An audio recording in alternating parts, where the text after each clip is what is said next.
It's The White Tiger, directed by Ramin Barani, who I believe wrote it as well. Yes, he did. Hmm. Based on the original novel, which apparently is a bestseller, although I wasn't aware of it before, by Arvind Adiga, um, Okay. starring Adarsh Gurav, Rakuma. Oh, this is where I'm going to come. Rajkumar Rao and Priyanka Chopra.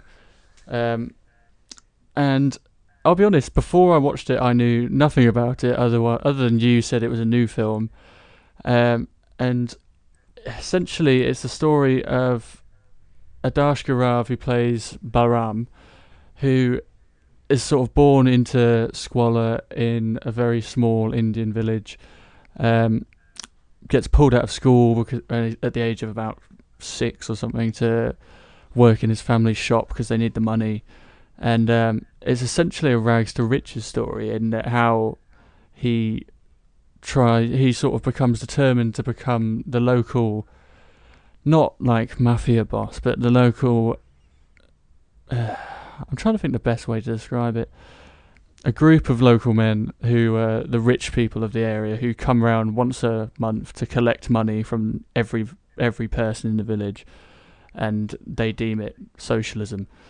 Um, and he sort of becomes obsessed with working for them and becoming part of that tier of people, I suppose.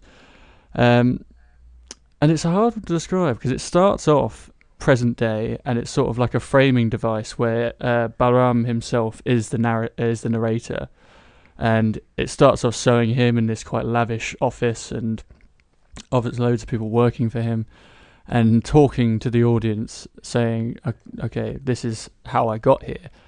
um, and it's an odd choice at times because he quickly come to realize that he's a bit of an unreliable narrator because he'll be saying he'll have done something to a person in order to get a step ahead, and then his character will almost seem to be enjoying it, but the narrator's saying, "Oh, I just wanted to go give him a hug. I felt so awful for doing that." And I was just like, okay, this is you selling yourself a bit of a nicer image here. But then What do they say? Crocodile tears. yeah, kind of. But then you realise fairly early on, so it isn't a spoiler, that the reason he's narrating it is that he's actually writing a letter to an ambassador from China who's coming to visit India to meet Indian entrepreneurs, and this is his email to convince him to meet with him. So Ah. he's obviously selling himself as a bit more of a decent person than he actually is. But I actually quite enjoyed it. I didn't have any expectations at all. Um, the cinematography is great. It's really like makes you feel because you go from tiny villages to Delhi to Bangalore, and it's sort of like the levels that he passes through on his journey, and I think it you feel engrossed in the whole thing. You felt like you were there. For someone who doesn't, I haven't seen loads of films set in India, and it did. I appreciated how much it was immersed the audience in it. I thought all the performances are great. Adarsh Gurav, who plays Baram, it's obviously all from his point of view, and he carries the whole film. He does it really well.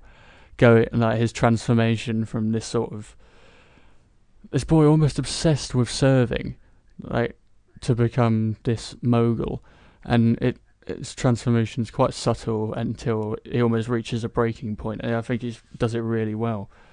But it's definitely an interesting story because it's sort of discussing India's like a lot of social commentary on India as a whole and about like the class system, and they keep going back to this metaphor about a rooster coop and about how the rooster is the most versatile animal in India because it will sit there watching other roosters be beheaded to be eaten, and it doesn't move, doesn't try and escape. It knows what's coming, but it just accepts its fate. And they compare that to a lot of the lower class of India, in that if they wanted to do something about it, they easily something about their situation they could, but they choose not to because they are in the rooster coop.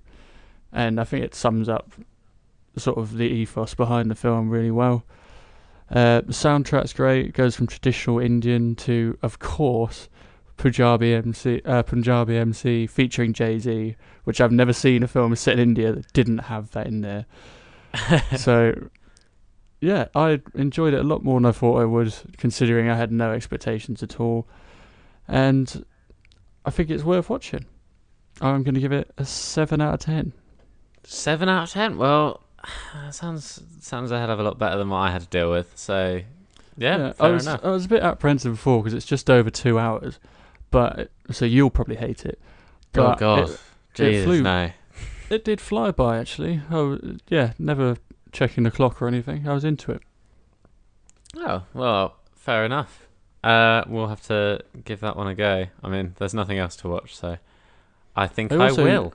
I didn't realise till afterwards, but it's produced or executively produced by Ava DuVernay, who did the 13th documentary and that When They See Us. So I was just really surprised to see her name there. So she's branching out. Well done to her. Okay. Great. Shall we move on to... That was the most sarcastic okay I've ever heard.